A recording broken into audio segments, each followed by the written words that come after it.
विश्वर सर्वबृहत शव शोभायात्रा प्राय 2 कोटी लोक सामिल होइछन्ति। 45 टी देशर प्रतिनिधि जोग दैछन्ति। ईरान रो शासन मुख्य थिबा अयतुल्ला खेमनेईको शेषकृत्य किछि एभଳି दृश्य देखिबाको मिलिछि।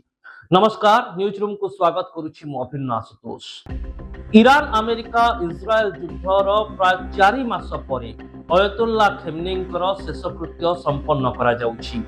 जेतेबेले फेब्रुआरी 28 तारिख दिन अमेरिका ईरान एवं इस्राएल भितर युद्ध आरंभ होला सेतेबेले प्रथम दिन रे ही अयतुल्ला खेमनेईଙ୍କ समेत खेमनेईଙ୍କ सरकार रे थिबा 50 जन तुंग नेता एवं बड़ बड़ व्यक्ति को युद्ध रे निपात करथिले अमेरिका और इस्राएल। ଏହା ପରେ କିନ୍ତୁ ଅୟତୁଲ୍ଲା ଖେମନେईଙ୍କର ଶେଷକୃତ୍ୟ କରାଯାଇ ନଥିଲା। ଯୁଦ୍ଧ ପରିସ୍ଥିତି କାରଣରୁ ଶେଷକୃତ୍ୟ କରା ନ ଯାଇ ତାଙ୍କ ମୃତଦେହକୁ ଶୀତଳ ଭଣ୍ଡାରରେ ବା ଡିପ୍ ଫ୍ରିଜରରେ ରଖାଯାଇଥିଲା। ଆଉ ଆଜି ଅୟତୁଲ୍ଲା ଖେମନେईଙ୍କ ସମେତ ତାଙ୍କ ପରିବାରର 5 ଜଣ ସଦସ୍ୟଙ୍କର ଶବ ଶୋଭାଯାତ୍ରା ଆରମ୍ଭ ହୋଇଛି। 9 ତାରିଖ ପର୍ଯ୍ୟନ୍ତ ईरान रे एही शव शोभायात्रा चलिबो एवं मसूद रे शेष पर्यायर अर्थात 9 तारिख रे तंकु कबर दिया जिवो। तेबे एहा सहित विश्व देखुची विश्वर जने बड़ नेतांकर सबुठारु बड़ शव शोभायात्रा। एही शेषकृत्य प्रक्रिया रे 4 तारिख रु 9 तारिख भितरे ईरान रे पाखापाखी 2 कोटी लोक उपस्थित रहिबे, जोंथिरे ईरान रो सरकारी कर्मचारी रहिछन्ति, विभिन्न विश्वविद्यालय रो छात्र छात्री रहिछन्ति, विभिन्न घरोई अनुष्ठान रो कर्मचारी रहिछन्ति, ता सहित विभिन्न स्वेच्छासेवी संगठन रो सदस्य, विभिन्न दल रो बड़ बड़ राजनेता, फायर फाइटर, आर्मी प्रतिनिधि एमिति अनेक व्यक्ति विशेष एही शव शोभायात्रा रे बा शेषकृत्य प्रक्रिया रे शामिल हेबे। 3000 किलोमीटर पर्यंत अयतुल्ला खेमनेईଙ୍କର शव परिक्रमा करा जिवो। तापरे मसूद ठारे तांकु शेष कृत्य दिया जिवो बा तांकु शेष श्रद्धांजलि दिया जाई तांकु कबर दिया जिवो। तेबे एही कार्यक्रम रे 2 कोटी लोकंक भिड़ को दृष्टि रे रखी ईरान तरफरु अनेक ट्रैफिक कटकणा जारी करा जायछि। जेहेतु भिड़ अधिक रहिबो सेहि पई शव शोभायात्रा समय रे ईरान रे व्यक्तिगत कार गुड़िकर चलाचल उपरे कटकणा रहिछि। ता सहित ईरान रो राजधानी तेहरान को विभिन्न अंचल लोके आसुथुबा कारणरू तेहरान रो विभिन्न होटेल गुड़िकरे प्रबल भिड़ देखिबाको मिलुछि। जेउथि पई ईरान रो सरकार लोकमाननकु अपील करिसंती जे एही शेषकृत्य रे शामिल हेबा पई जो लोमाने मध्य अयतुल्ला खेमनेईଙ୍କ शेष दर्शन करिबा पई आसुछंती तांकु निजर अतिथि भाबी घरे तांकु आश्रय दियंतु।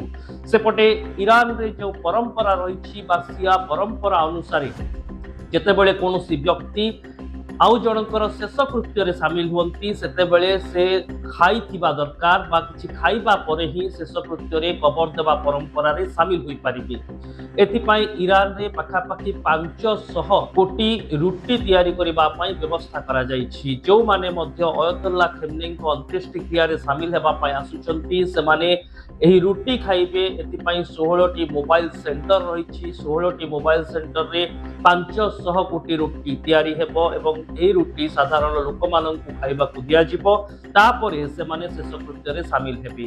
भिड़ को दृष्टि रे रखी ईरान सरकार पाखापाखी 700 रु अधिक नुआ पार्किंग स्थल निर्माण करिसेंति एवं जो 3000 किलोमीटर पर्यंत अयतुल्ला खेमनेईଙ୍କର शव शोभायात्रा चलिबो सेही 3000 किलोमीटर रेडियस को आईआरजीसी निज अख्तियार को नहीं, अर्थात ईरान रो सेना से अंचल को निज कब्जा रे रखिछि। सुरक्षा बंदोबस्त को कड़ाकड़ी करा जायछि।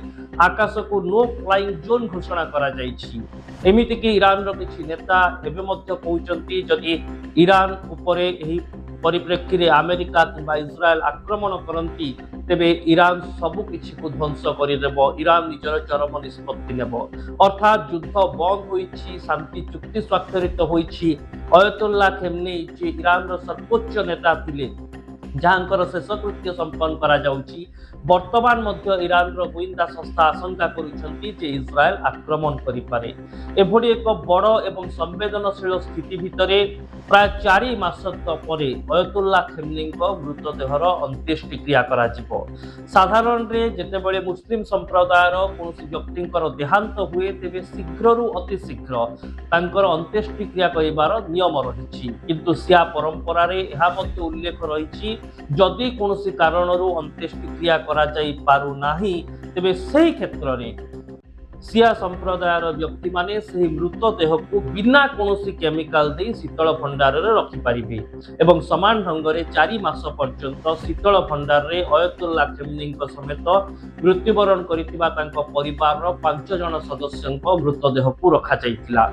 गोटे समय थिला जेतेबेले अयतुल्ला खेमनी विरोध रे गृहयुद्ध देखा देइतिला। ईरान भितर ही तांको विरोध रे असंतोष बढ़ुतिला, लोके सरकार रो पतन पय आंदोलन करुतिले। किंतु अमेरिका एपली एक लोकंकर भावना को नहीं भाबुतिला युद्ध कले आक्रमण कले ईरान रो जनता अमेरिका रो सपक्ष रे बाहरिबे। किंतु वर्तमान एही सब शोभायात्रा रे देखिबा को मिलुछि जे अयतुल्ला खेमनी प्रति ईरान वासींकर भल पाइबा पूर्व भली बलवत्तर रहिछि। एमिति कि दर्शक बंधु अमेरिका ईरान उपर आक्रमण करिबा परे मध्य ईरान रो शासन को निज अख्तियार को नहीं पारि नाही। एथिरु स्पष्ट जे अयतुल्ला खेमनी जे 37 वर्ष धरी 3 दशकରୁ अधिक समय धरी ईरान रो शासन भार संभाळी आसिछंती तांकर लोकप्रियता केते थिला एवं एही कार्यक्रम रे केवल ईरान भितरु लोके शामिल हेउछंती ताहा नुहे विश्वर प्राय 45 टी देशर प्रतिनिधि माने शामिल हेउछंती। इराक, कतार एवं मध्यप्राच्यर अन्य देशरु मध्य लोके ईरान को जाउछंती एही सब शोभायात्रा रे शामिल हेबा पई। एहा सहित विश्व देखुची जड़े विश्व नेतांकर अंत्येष्टिक्रियार यात्रा जहाँ समस्त को भाव विहोल कर एभली रिपोर्ट देखा न्यूज रूम को दर्शक बंधु आपण माने सब्सक्राइब करंतु, आम वीडियो को लाइक और शेयर करंतु, कमेंट बॉक्स रे निजर मत लिखंतु। रहुची नमस्कार।